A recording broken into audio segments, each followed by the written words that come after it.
Hi friends, ஐக்னவர்த்தனை serial இனி வரப்போகிற எபிசோட்ஸ்க்கான promo தான் இந்த வீடியோவில் பார்க்க போகிறோம். அங்கே ஃப்ரெண்ட்ஸ் பார்க்கலாம். நிலா எப்படியாச்சு பாண்டியனையும் வானத்தையும் சமாதானப்படுத்தி அவங்கள சேர்த்து வச்சிடணும் அப்படின்னு நினச்சாங்க. இங்கே தனியாக வானத்தி கூட கொஞ்ச நேரம் கூட டைம் ஸ்பெண்ட் பண்ணுறதில்ல தெரியுது. அதனால் அவங்கள வெளியில் கூட்டிகிட்டு போங்க அப்படின்னு சொன்னதுனால பாண்டியும் அங்கே வானதிக்காக போய் வெயிட் பண்ணிகிட்ருக்காங்க. அப்போது அந்த வழியாக வானதியுமே போயிட்டுருக்காங்க. ஆக்சுவலி அவங்க எங்கேயோ போயிட்டு வீட்டுக்கு தான் திரும்பவும் ரிட்டன் போயிட்டுருக்காங்க. அப்போ பாண்டி பார்த்துட்டு வானதி நம்மக்கிட்ட வருவாங்கன்னு நின்றுட்டுருக்காங்க. ஆனால் அவங்க கடைக்கிட்ட வராமல் நேராக போயிட்டே இருக்காங்க. பாண்டி ஓடி போய் வானதி நில்லே, என்ன உன் பாட்டுக்கு போயிட்டே இருக்க, நான் இங்கே ஒருத்தர் நின்றுட்டுருக்கல அப்படின்னு. ஓ, நீ எனக்காக நின்றுட்டு இருந்தியா? நான் இங்கே ரோட்டில் போயிட்டுருக்கேன், எனக்காக நீ நின்றுட்டுருக்க அப்படின்னா இங்கே தானே இருக்கணும், நீ அங்கெல்லாம் நின்றுட்டு இருந்த அப்படின்னு. விளையாடாத வானதி, அது நம்ம கடை தானே அப்படின்னு. ஓஹோ, நம்ம கடைன்னு சொல்கிற அளவுக்கெல்லாம் இப்போ சாருக்கு தோண ஆரம்பிச்சிடுச்சான் அப்படின்னு. இப்படி எதுக்கு ஏற்றாலும் எடக்க முடுக்கா பேசாத வானதி, இங்கே பார், நான் உனக்காக தான் இவ்வளோ நேரம் வெயிட் பண்ணிட்டு இருந்தேன், நீ வரவியா மாட்டியான்னு சொல்லிட்டு நீ வா அப்படின்னு கூப்பிட்றாரு. ஆமாம், எனக்காகலாம் நீங்கள் ஏன் சார் வெயிட் பண்ணுறீங்க, நான் தான் உங்களை டார்ச்சர் பண்ணுறேன், எனக்கும் உங்களுக்கும் சுத்தமாக சேஃப்டியாக ஆகாது, எதுக்கு இப்படிலாம் என்னை கூப்பிட்டுருக்கீங்க, அதெல்லாம் ஒன்றும் வேண்டாம் அப்படின்னு சொல்லவும், பிடிவாதம் பிடிக்காதரி வாடி அப்படின்னு கூப்பிட்றாங்க. என்னால் முடியாத பாண்டி, என்னை விடு அப்படின்னு சொல்லிட்டு இருக்காங்க. இன்னைக்கு நாம் எங்கேயாச்சும் வெளியில் போகலாம், வா, உன்னை எங்கேயாச்சும் நான் கூட்டிகிட்டு போகிறேன், உனக்கு என்ன பிடிக்கும், நீ எங்கே போகணுன்னு ஆசைப்பட்றேன்னு சொல்லு, உன்னை கூட்டிகிட்டு போகிறேன் அப்படின்னு சொல்கிறாங்க. இது கேட்டதுக்கு அப்புறமா, இதெல்லாம் உண்மைதானா, நீ தான் வந்து என்கிட்ட பேசுறியா பாண்டி அப்படின்னு கேட்குறாங்க. நான் தாண்டி லூசு மாதிரியே பேசாத, வா போலாம் அப்படின்னு. என்ன நீ என்னை இப்போ வெளியில் கூட்டிகிட்டு போகிறதுக்காக நீ வந்தியா, இல்லை என்னை திட்டுறதுக்கு வந்தியா, என்னை ஏதோ பிடிக்காத வேண்டா வெறுப்புக்கு கூட்டிகிட்டு போகிற மாதிரியே சொன்னியா அப்படின்னு. அதெல்லாம் ஒன்றும் இல்லை, வாடி, நம்ம எங்கேயாச்சும் வெளியில் போயிட்டு வரலாம் அப்படின்னு சொல்கிறாங்க. எப்படி இப்படியே உன் கூட வந்துடுவா அப்படின்னு கேட்குறாங்க. சரி, நான் உன்னை வெயிட் பண்ணுறேன், உன்னை கூட்டிகிட்டு போகிறேன் நானே, நீ போயிட்டு ரெடி ஆகிட்டு வா, நம்ம எங்கேயாச்சும் வெளியில் போகலாம் அப்படின்னு சொல்கிறாங்க. ஓ, நீ அங்கே வந்து நின்று நான் உன் கூட வெளியில் போகிறேன்னு தெரிஞ்சால் அதுக்கு என் அம்மா ஏதாச்சும் கற்றுணுமா, ஒன்றும் தேவையில்லை, நீங்கள் வெயிட் பண்ணு, பக்கத்தில் தானே, நான் போயிட்டு வந்துடுறேன் அப்படின்னு சொல்கிறாங்க. வந்துடுவல்ல அப்படின்னு சொல்கிறாங்க. அதெல்லாம் நான் கண்டிப்பாக வந்துடுவேன் அப்படின்னு சொல்கிறாங்க. உன்ன மாதிரி ஏமாற்ற மாட்டேன் அப்படின்னு சொல்லவும், ஏண்டி அதையே பேசிகிட்டு இருக்க அப்படின்னு. பின்ன பொண்ணு பார்க்க வரேன்னு சொல்லிட்டு வராமல் ஏமாத்தனில்ல, அப்படி நான் ஒன்றும் பண்ண மாட்டேன் அப்படின்னு சொல்கிறாங்க. திரும்ப திரும்ப அதையே பேசாத, நீ போயிட்டு வா போ, நான் வெயிட் பண்ணுறேன் அப்படின்னு சொல்லிட்டு பாண்டி இங்கேயே நின்றுட்டுருக்காரு. கடைக்கிட்ட வந்து திரும்பவும் வானதி அவங்க வீட்டுக்கு போகிறாங்க. வீட்டுக்கு போன உடனே கையில் வாங்கிட்டு போன பொருளை அவங்க அம்மா கிட்ட கொடுத்துட்டு உள்ளே போய் கதவை சாத்திட்டு ரெடி ஆகிட்டு வராங்க. எங்கடி போய் கிளம்புறப்போ அப்படின்னு சொல்கிறாங்க. நான் பாண்டியோட வெளியில் போகிறேம்மா அப்படின்னு. நில்லடி, உனக்கு எவ்வளோடி திமிரி இருக்கும், இப்போ தானே நீ 2 பேரும் சண்டை போட்டுட்டு இருந்தீங்க, திரும்பவும் எங்கேயோ போகிறான்னு கிளம்புற அப்படின்னு. அதெல்லாம் அப்படிதாம்மா, பாண்டியன் எங்கேயும் வெளியில் கூட்டிகிட்டு போகிறானா படத்துக்கு, வேறு எங்கேயாச்சும் நாங்கள் போவோம், நான் போயிட்டு வரேம்மா அப்படின்னு. வேளாண்டி, தேவையில்லாத பிரச்சனையில் போய் எங்கேயாச்சும் மாட்டிக்காத அப்படின்னு. என்னம்மா பிரச்சனை வரப்போகுது, பாண்டியே என்னை முதல்ல வெளியில் போகலான்னு கூப்பிட்ருக்கான், நான் எப்படி வராமல் இருப்பேன், பெங்களூருக்கு அவன் கூட அவ்வளோ தூரம் நான் போயிட்டு வந்தேன், என்னை பத்திரமா கூட்டிகிட்டு வந்து விட்டான், இங்கே நம்ம ஊரில் சுற்றி பார்க்குறதுக்கு போகிறோம், அங்கே போயிட்டு அவன் என்ன பண்ண போகிறாமா, நீ உன் பொண்ணு மேலே வேணால் உனக்கு நம்பிக்கை இல்லாமல் இருக்கலாம், ஆனால் பாண்டி மேலே நீ 100% நம்பிக்கை வைக்கலாம், அந்த அளவுக்கு நல்ல பையன் பாண்டி, நானே ஏதாச்சும் நினச்சா கூட அவன் தப்பு பண்ண விட மாட்டான் அப்படின்ற மாதிரி வானத்தி பேசிட்டு நான் போயிட்டு வரேம்மா அங்கே அப்படின்னு சொல்லிட்டு அங்கேருந்தே கிளம்பி வந்துடுறாங்க. ஸோ பாண்டி கூட பைக்லேயே உட்காந்துட்டு போகணும் அப்படின்னு சொல்லிட்டு சுடிதாரியை தான் போட்டுட்டு வராங்க, கட்டி பிடிச்சிக்கிட்டு போகணும் அப்படின்னு சொல்லிட்டு. அப்புறம் வந்து பாண்டியும் வெயிட் பண்ணிகிட்ருக்கேன். என்னென்ன அப்படின்னு கேட்குறாங்க. இன்றைக்கி ஃபுல்லாக நீ தாண்டா கடையை பார்த்துக்கணும், நான் வானத்தையோட வெளியில் போகிறேன் அப்படின்னு சொன்னதும் என்னென்ன ஆச்சரியமாக இருக்குது அப்படின்னு. ஏன்டா நானும் அவ்வளோ வெளியில் போகக்கூடாதா, இது வரைக்கும் நாங்கள் 2 பேரும் எங்கேயுமே போனதில்லை, அதான் அவளை கூட்டிகிட்டு வெளியில் போகலான்னு சொல்லிட்டு கிளம்பி வர சொல்லியிருக்கேன், அவள் வருவாளான்னு நான் வெயிட் பண்ணிகிட்ருக்கேன் அப்படின்னு சொன்னதும் அதெல்லாம் வந்துடுண்ணே வானத்தியா, நீ எங்கேயாச்சும் வெளியில் கூட்டிகிட்டு போகிறேன்னு சொன்னால் வராமையாக இருக்கும் அப்படின்னு சொல்லிட்டு இங்கே வெயிட் பண்ணிகிட்ருக்கோமோ வானத்தியுமே வராங்க. வந்த உடனே ரொம்பவே சந்தோஷப்படுறாரு. பாண்டியுமே போகலாமா அப்படின்னு கேட்கவும் போகலாம் அப்படின்னு சொல்லிட்டு வண்டியில் உட்காராங்க. அம்மா, என்னை எங்கே கூட்டிகிட்டு போகிற பாண்டி அப்படின்னு. உனக்கு பிடிச்ச ஏதாச்சும் இந்த இடம் இருந்தால் சொல்லு, நான் உன்னை அங்கே கூட்டிகிட்டு போகிறேன் அப்படின்னு சொல்கிறாங்க. இல்லை பாண்டி, நீ உனக்கு பிடிச்ச இடத்துக்கே கூட்டிகிட்டு போ அப்படின்னு சொல்லுவோம். அப்போ கோயிலுக்கு போகலாமா அப்படின்னு கேட்குறாங்க. ஐயா, இதுக்கு நானே யோசிச்சு சொல்லியிருப்பேன், ஒரு லவ்வர்ஸை கூட்டிகிட்டு கோயிலுக்கு யாராச்சும் போவாங்க அப்படின்னு சொல்லிட்டு இங்கே வானதி வந்து பேசுகிறாங்க. பின்ன வேற எங்கே, அதுக்கு தான் நீயே சொல்லு, உனக்கு பிடிச்ச இடம் எதுன்னு சொல்லுன்னு நான் தான் சொன்னேன்ல அப்படின்னு கேட்கவும், எனக்கு படத்துக்கு கூட்டிகிட்டு போறியா அப்படின்னு கேட்குறாங்க. படத்துக்கு அங்கெல்லாம் கூட்டமாக இருப்பாங்களே அப்படின்னு. ஓ, நீ அப்படி வரியா பாண்டி, நம்ம தனியாக போனால் தான் ரொமான்ஸ் பண்ண முடியும்னு. அப்படியெல்லாம் இல்லை அப்படின்னு சொல்லவும், சரி பீச்சுக்கு கூட்டிகிட்டு போறியா அப்படின்னு கேட்குறாங்க.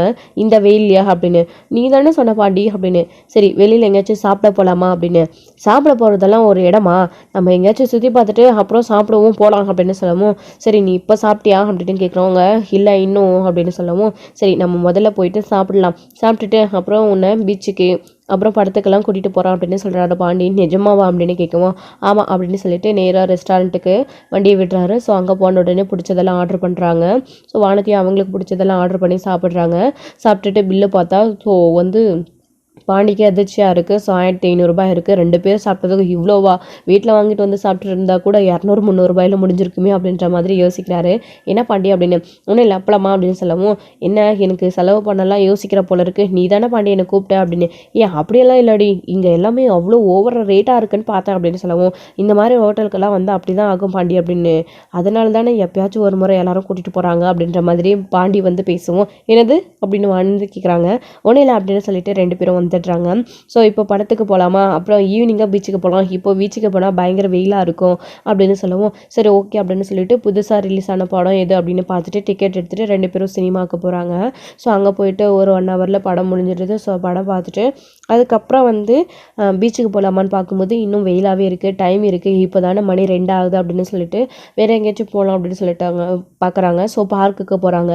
ஸோ அங்கே பெருசாக எதுவும் இல்லை, சில்ட்ரன்ஸ் விளையாட்டு மாதிரி தான் இருக்குது. ஸோ அங்கே போயிட்டு ஃபோட்டோஸ் எடுத்துக்கலாம் அப்படின்னு சொல்லிட்டு கொஞ்சம் ஃபோட்டோஸ் எடுத்துக்கிறாங்க. கொஞ்சம் அதுக்கப்புறம் உட்காந்து 2 பேரும் மனசு விட்டு பேச ஆரம்பிக்கிறாங்க. ஏதாச்சும் சாப்பிட வேணுமா, ஸ்நாக்ஸ் நான் வாங்கிட்டு வருவா அப்படின்னு. சரி பாண்டி அப்படின்னு கேட்கவும் ஸோ இங்கே ஃபிஷ்ஷெல்லாம் இருக்கும்ல பார்க்கில், ஸோ நான் வாங்கிட்டு வரேன் அப்படின்னு சொல்லிட்டு போகிறாரு.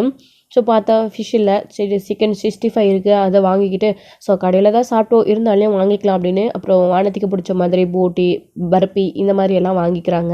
வாங்கிக்கிட்டு வந்து கொடுக்குறாங்க. என்ன பாண்டி இவ்வளோ வாங்கிட்டு வந்திருக்க அப்படின்னு. உனக்கு தான் ஸ்நாக்ஸ்னால் ரொம்ப பிடிக்கும் இல்லை தா அப்படின்னு சொல்லவும் ஸ்நாக்ஸ் மட்டும் அப்போ வாங்கிட்டு வரவேன் தான் 65 எதுக்கு அப்படின்னு சாப்பிட்டு அப்படின்னு சொல்லிட்டு உட்காந்து சாப்பிட்டுட்டு ஜாலியாக பேசிட்டு ஃபோட்டோவும் எடுத்துகிட்டு இருக்காங்க. ஸோ இது ஒரு சைடு இருக்கா.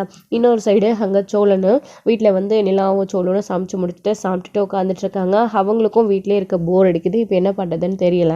ஸோ அப்போ சோழனுக்கு எங்க பேசாமல் நாமளும் எங்கேயாச்சும் வெளியில் போகலாமா அப்படின்னு கேட்குறாங்க. கேட்ட உடனே நிலா சோழனை பார்த்து முறைக்கிறாங்க. ஏங்க வெளியில் எங்கேயாச்சும் போகலாமான்னு தான் கேட்டேன், அதுக்கே எப்படி முறைக்கிறீங்க அப்படின்னு. இல்லை நாமளும் எங்கேயாச்சும் போகலாமான்னு கேட்டிங்களே, அப்போ வேறு யார் போகிறத பார்த்துட்டு போகலாமான்னு கேட்டிங்க அப்படின்னு கேட்கவும் அது அது அது ஐயோ மாட்டிக்கிட்டோமே, அதில் ஒன்றும் இல்லைங்க சும்மா தான் நம்ம வெளியே போகலாமா போர் அடிக்குதுன்னு சொன்னாங்க அப்படின்னு. வானதியும் பாண்டியும் லவ் பண்ணுறாங்க, அவங்க எங்கேயாச்சும் டைம் ஸ்பெண்ட் பண்ணணும்னு அவங்கள வெளியே அனுப்பிவிட்டேன். இப்போ நாம் எதுக்கு போகணும் அப்படின்னு. ஏன் நாம் லவ்வர் சொல்லியா, ஹஸ்பண்ட் அண்ட் ஒய்ஃப் இல்லையா, நாம் இன்னும் லவ் பண்ணவே ஸ்டார்ட் பண்ணலையே, நாம் போனால் என்ன தப்பு அப்படின்ற மாதிரி எல்லாம் முணுமுணுக்கிறாரு. என்னது அப்படின்னு கேட்குறாங்க நிலா. அதெல்லாம் ஒன்றும் இல்லைங்க அப்படின்னு. எங்க சம்மர் டைம் வேறு, எங்கேயாச்சும் வெளியில் போனால் தானே நல்லா இருக்கும், வாங்க போகலாம் அப்படின்னு. எங்கே போகலாம், அதெல்லாம் ஒன்றும் தேவையில்லை, வீட்டிலே இருக்கலாம், வெயில் பாருங்கள் எப்படி அடிக்குது அப்படின்னு. அதுக்கு தானே வெளியில் கொடுப்பேன், பேசாமல் இளநீர் ஜூஸ் இந்த மாதிரி ஏதாச்சும் குடிக்கலாம் வாங்க அப்படின்னு. அதை போய் பேசாமல் நீங்கள் வாங்கிட்டு வந்துடுறீங்களா, வீட்டிலே குடிச்சிக்கலாம் அப்படின்னு. அதுக்கு நம்ம எங்கேயும் போகாமே இருந்துடலாமே, எல்லாரும் சேர்ந்து வெளியில் போய் குடிச்சிட்டு வரலாமே அப்படின்னு. அப்படியே இங்கே ஒரு 10 பேர் இருக்காங்களா போகிறதுக்கு, யாரும் இல்லை, எல்லாரும் வெளியில் போயிட்டாங்க, அண்ணனும் வேலைக்கு போயிடுச்சு, நீங்கள் நான் பல்லவன் மட்டும்தான் இருக்கோம், அங்கிளும் காணும், வெளியே ஆளை காணும் அப்படின்னு. அவர் உங்களை மாதிரியா, அவர் எந்நேரமும் ஃப்ரெண்ட்ஸோட தான் இருப்பார், நீங்கள் தான் வீட்டுக்குள்ளேயே அடைஞ்சு கிடக்குறீங்க, அதனால் வாங்க போகலாம் அப்படின்னு. சரி பல்லவனையும் கூட்டிகிட்டு வரேன் அப்படின்னு எல்லாம் சொல்கிறாங்க. முதல்ல சோழன் யோசிக்கிறாரு. என்ன அப்படின்னு கேட்கவும் ஒன்றும் இல்லைங்க கூட்டிகிட்டு வாங்க போகலாம் அப்படின்னு. பல்லவா அப்படின்னு கூப்பிடுறாங்க. அண்ணி அப்படின்னு. என்னடா இன்னும் நடந்ததே நினச்சி ஃபீல் பண்ணிட்டு இருக்கியா, நீ வெளியில் வா, உங்கள் சோழன் எங்கேயோ வெளியில் கூப்பிட்றாரு, நீ நான் எல்லாரும் போயிட்டு வரலாம் அப்படின்னு. இல்லை நீங்கள் அண்ணனோட போயிட்டு வாங்க, நான் எங்கேயும் வரல அப்படின்னு. டேய் வாடா பல்லவா அப்படின்னு கூப்பிடுறாங்க. இல்லை நீ ப்ளீஸ் உண்மையிலே நான் எங்கேயும் வரல விடுங்க அப்படின்னு சொல்லிடுறாங்க. சரி உண்மையே தானா அப்படின்னு. சரி உனக்கு நான் வரும்போது வாங்கிட்டு வரேன், என்ன வேணும் கேளு அப்படின்னவும் அதெல்லாம் எனக்கு எதுவும் வேண்டானே அப்படின்னு. உனக்கு பிடிக்கும்ல பிரியாணி, அப்புறம் இதோ உனக்கு உருளைக்கிழங்கு ஃப்ரைனா ரொம்ப பிடிக்கும்ல, ஸோ வெஜ்ஜு நான்வெஜ்ஜு இதெல்லாம் நான் வரும்போது சாப்பாடு வாங்கிட்டு வந்துடுறேன், நம்ம வீட்டில் எல்லோரும் சாப்பிட்டுக்கலாம் அப்படின்னு சொல்கிறாங்க. சரியா நீ அப்படின்னு சொல்லிட்டு கிளம்புறாங்க. ஸோ பல்லவன் வரலையா, நாம் மட்டும் போயிட்டு வந்துடலாம் அப்படின்னு. அப்போ அழகா எப்படியும் அவன் வரலன்னு சொல்லிட்டானா அப்படின்னு சோழனுக்கு சந்தோஷம்.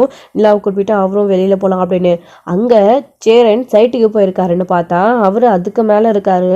அவரும் சைட்டுக்கு போன உடனே ஸோ வேலை அவசரமாக ஒர்க் இருக்குன்னு சொல்லிட்டு போனவர் அங்கே போயிட்டு எல்லாருக்கிட்டேயும் வேலையை விட்டுட்டு அவர் சந்தாவை கூட்டிகிட்டு போயிட்டு உட்காந்து பேசிகிட்டு இருக்காரு. அப்போது என்ன பையா இங்கேயே உட்காந்துட்ருக்கீங்க, நான் வேலையெல்லாம் பார்த்துக்கிறேன், நீங்கள் பேசாமல் போய் எங்கேயாச்சும் போயிட்டு வாங்க அப்படின்னு சொன்னதும் அவங்க 2 பேரும் திரும்பவும் கூட்டிகிட்டு அவங்களும் வெளியில் போயிடுறாங்க. எங்கேப்பா போகலாம் சந்தா அப்படின்னு, மதியம் லஞ்ச் டைம் ஆகிடுச்சு, நம்ம எங்கேயாச்சும் சாப்பிட போகலாம் வெளியில் அப்படின்னு சொல்கிறாங்க. சந்தா என்னன்றாங்க, வெளியில் சாப்பிட்றதெல்லாம் நல்லது கிடையாது, வீட்டிலேயே நம்ம எதுவாக இருந்தாலும் செஞ்சு சாப்பிட்டுக்கலாம் அப்படின்னு சொல்கிறாங்க. ஒரு நாள் தானேப்பா, எதுவும் ஆக போகிறதில்ல வாங்க அப்படின்னு. இப்படியே ஒரு நாள் எத்தனை நாள் சாப்பிட்ருப்பீங்க அப்படின்னு 2 பேரும் பேசிக்கிட்டு சந்தோஷமாக அவங்களும் ரெஸ்டாரண்ட்டுக்கு போயிட்டு சாப்பிட்றாங்க. சேரன் வந்து சந்தாவை கூட்டிகிட்டு போயிருக்காங்க. ஸோ இன்னொரு சைடு இங்கே சோழனும் நிலாவும் போகிறாங்க. இளநீருக்கு வெளியில் குடிக்கலாம் அப்படின்னு சொல்லிட்டு இளநீர் நிறுத்தி குடிக்கிறாங்க. இளநீர் குடித்ததுக்கப்புறமா ஒரு ரெஸ்டாரண்ட்டை பார்த்து அவங்களுமே வந்து so juice item, ice cream item இந்த மாதிரிலாம் சாப்பிட்றாங்க. ஏங்க சாப்பிட்றீங்களா சாப்பாடு அப்படின்னு சோழன் கேட்கவும், இல்லை சோழன் வீட்டில் பல்லவன் இருக்கான், அவனுக்கும் சேர்த்து வாங்கிட்டு வரேன் தான் சொன்னேன், அவனுக்கு பிடிச்சதெல்லாம். ஆனால் வந்து இப்போ நம்ம 3 பேர் தான், வேறு யாரும் இல்லை, மதிய சாப்பாட்டுக்கு மட்டும்தான். நைட் ஏதாச்சும் ஸ்பெஷலாக செஞ்சுக்கலாம், சிக்கன் மட்டன் எடுத்துகிட்டு போய். ஆனால் வந்து வீட்டில் சாதம் வேறு காலையில் வச்சது அப்படியே இருக்குது, வேணால் நம்ம கிரேவி மட்டும் வாங்கிக்கலாமா சோழன், அந்த சாதத்தையே வச்சு சாப்பிட்டுக்கலாம் அப்படின்னு சொல்லவும், ஏங்க அது மட்டும் எதுக்கு வாங்கிக்கலாம் அப்படின்னு சொல்லவும், இல்லை சோழன் வேண்டாம் வேஸ்ட்டாக போயிடும்ல அப்படின்னு சொல்லவும், சரி ஓகே உங்கள் இஷ்டங்க என்ன வாங்கலாம் அப்படின்னு கேட்குறாங்க. சிக்கன் கிரேவி, அதுக்கப்புறம் மட்டன் குழம்பு, ஸோ எறா வறுவல் இந்த மாதிரியெல்லாம் வாங்கிக்கலாம் அப்படின்னு சொல்லவும், சரிங்க இதில் லிஸ்ட் இருக்குது, அதாவது இதில் வந்து இருக்குது, நீங்கள் போயிட்டு இதை பார்த்துட்டு என்னென்ன வேணுமோ ஆர்டர் பண்ணி வாங்கிட்டு வந்துடுங்க, இந்தாங்க கார்டு அப்படின்னு கொடுக்குறாங்க. ஓ சார்கிட்ட கார்டெல்லாம் இருக்கா அப்படின்னு கேட்குறாங்க நிலா. பெண் என்னங்க பண்ணுறது, எல்லாம் அக்கௌண்ட்டில் தான் இருக்குது, கையில் எதுவும் இல்லை, செலவாயிடுது, வர்றவன் எல்லாம் ஸ்கேன் பண்ணிட்டு தான் போகிறான் அப்படின்னு சொல்லவும், பரவாயில்ல என்கிட்ட கையில் இருக்குது நான் கொடுத்துட்டு வரேன் அப்படின்னு. ஏங்க ஏன் இந்த கடையில் கார்டு பண்ண மாட்டாங்களா என்ன, இப்போ எதுக்கு நீங்கள் கையில் கொடுக்குறீங்க, கொடுங்க நானே போய் எல்லாம் வாங்கிட்டு வரேன் அப்படின்னு சொல்லிட்டு சோழனே போகிறாரு நிலா கிட்டேருந்து வாங்கிட்டு. ஓ அவ்வளோ ரோசம் வந்துடுச்சா, போகட்டும் அப்படின்னு நிலா வெயிட் பண்ணிட்டு இருக்கவும், சோழன் போயிட்டு ஸோ பிரியாணி வந்து வாங்கிக்கிறாரு 2 பார்சல் வந்து. ஸோ அதுக்கப்புறம் வந்து சிக்கன் கிரேவி, மட்டன் கிரேவி, எறா, ஃபிஷ் தொக்கு இது எல்லாமே வந்து ஒரு பார்சல், அதாவது ஒரு கப் பார்சல் வாங்கிக்கிறாரு. எல்லாமே ஷேர் பண்ணி சாப்பிட்டா அதுவுமே 3 பேருக்கு சரியாக போயிடும் அப்படின்னு. அப்போ அதாவது நடேசனுக்கும் சேர்த்து தான் ஒரு பார்சல் பிரியாணி வாங்குறாங்க சோழன் வந்து. ஏன்னா வீட்டில் நிலா சாதம் இருக்குன்னு சொன்னதுனால தான் கிரேவி எல்லாம் வாங்கினாங்க. ஸோ அப்படி வாங்கிக்கிட்டு வந்து போகலாமா அப்படின்னு கேட்குறாங்க. போகலாங்க அப்படின்னு, கொடுங்க சோழன் நானும் எடுத்துக்கிறேன் அப்படின்னு சோழன் எடுத்துக்கிறாங்க. அப்புறம் வேற எங்கெங்கே போகலாம் அப்படின்னு கேட்கவும், இதுக்கு மேலே வேற எங்கே போகிறது சோழன், அதான் எல்லாம் பார்த்தாச்சு, அதாவது வந்து ஜூஸ் குடிச்சாச்சு கிளம்பலாம், சரி போகும்போது பல்லவனுக்கு ஜூஸ் வாங்கிட்டு போயிடலாம் அப்படின்னு சொல்லிட்டு அவனுக்கு பிடிச்ச ரோஸ் மில்க் வாங்கிக்கிட்டு ஸோ கிளம்பலான்னு சொல்லிட்டு திரும்பவும் வீட்டுக்கு தான் கிளம்புறாங்க.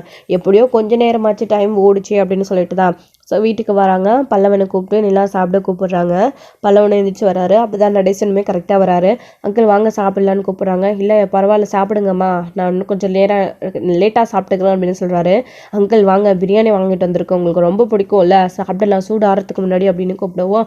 ஓகே அப்படின்னு சொல்லிட்டு நிலா அதாவது நடேசன் வந்த உடனே ஸோ எல்லாரும் உட்காந்து சாப்பிட ஆரம்பிக்கிறாங்க. ஸோ அப்போக்குள்ள பல்லவன் வந்து சோழன் முகத்தையே தான் பார்த்துட்டு இருக்காரு, பேசுவாங்களா மாட்டாங்களா அப்படின்னு சொல்லிட்டு. பல்லவா தயங்காமல் சாப்பிடுடா அப்படின்னு அந்த இருக்கிற சாதத்தை எடுத்துகிட்டு வந்து வச்சு ஸோ அட்ஜஸ்ட் பண்ணி எல்லாரும் சாப்பிட்றாங்க. ஸோ இது ஒரு சைடு இருக்கா, இன்னொரு சைடு வந்து அங்கே வானதியும் பாண்டியும் ரொம்பவே சந்தோஷமாக வந்து இருக்காங்க. ஸோ அதுக்கப்புறம் வந்து பார்க்கில் இருந்து முடிச்சதுக்கப்புறமா பீச் கூட்டிகிட்டு போகிறாங்க பாண்டி. அங்கே போயிட்டு ரொம்ப சந்தோஷமாக இருக்காங்க.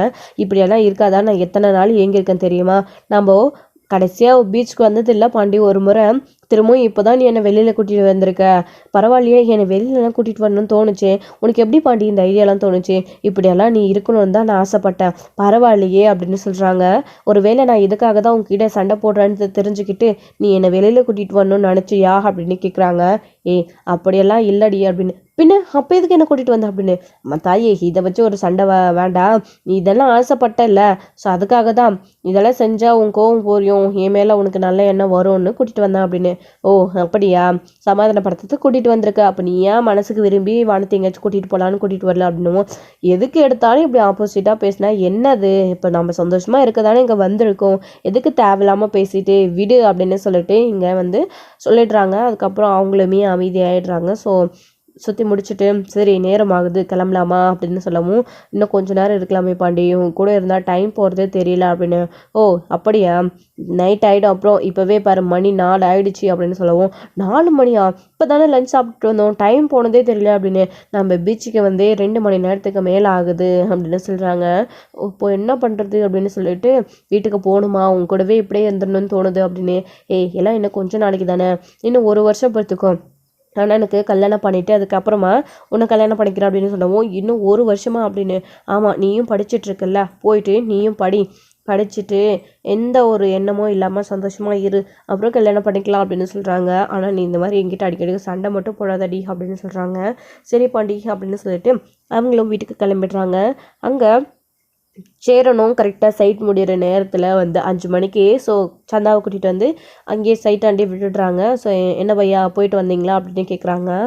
அதெல்லாம் கூட்டிகிட்டு போயிட்டு வந்தேன் ஹனிச்சி அப்படின்னு. சரி கிளம்பலாமா சந்தா அப்படின்னு அவருமே கிளம்பிடுறாரு. இங்கே இவர் சேரன் வேலைக்கு போயிட்டு வீட்டுக்கு வர மாதிரி 5 மணிக்கிட்ட கரெக்டாக வந்துடுறாங்க. இங்கே இவங்க எல்லாரும் சாப்பிட்டுட்டு உட்காந்துட்டு நிலா வந்து லேப்டாப்பில் தான் ஒர்க் பண்ணிட்டுருக்காங்க கம்பெனியோட ஜாயிண்டிங் விஷயமா. ஸோ அது எல்லாத்தையும் அரேஞ்ச்மெண்ட் எப்படி பண்ணணும் அப்படின்னு சொல்லிட்டு பார்த்துட்ருக்காங்க. பெரிய பெரிய பில்டிங் கட்டுற பார்க்குற அவங்களுக்கு ஸோ அந்த கம்பெனி சேர்ந்து ஆரம்பிக்க போகிற கம்பெனி எப்படி ரெடி பண்ணுறதுன்னு சொல்லிட்டு அதுக்காக யோசனையை பார்த்துட்ருக்காங்க. ஸோ வந்து இங்கே சோழன் வழக்கம் போல் உட்காந்து கேம் தான் விளையாடிட்டு இருக்காரு. கேட்க போக எழுந்துட்டு நிலா டைம் ஆடிச்சுல டீ போடுங்க அப்படின்னு திட்டிகிட்டு இருக்காங்க. அண்ணன் வந்துடுவார் அண்ணன் போடுவார் அப்படின்னு சோழன் சொல்லிட்டு இருக்காரு. நடேசனுமே வெளியே உக்காந்துக்கிட்டு என் பிள்ளைங்க எல்லாரும் இதே மாதிரி சந்தோஷமாக ஒன்றா இருக்கணும், கலைஞ்சு போயிடவே கூடாது, சோழனுக்கும் நிலாவுக்கும் எப்படியாச்சும் மனசு மாறணும் அப்படின்னு சொல்லிட்டு இங்கே நடேசன் ஒரு பக்கம் யோசிச்சுட்டு இருக்காரு. ஸோ யோசிச்சுட்டு அப்புறமா கடவுளே நீ இதை மட்டும் நிறைவேற்றி கொடுத்துட்டேன்னா நான் வந்து உனக்கு மொட்டை அடித்து வேல் குத்துறான் அப்படின்னலாம் வந்து வேண்டிக்கிறாரு நடேசன் வந்து முருகனுக்கு.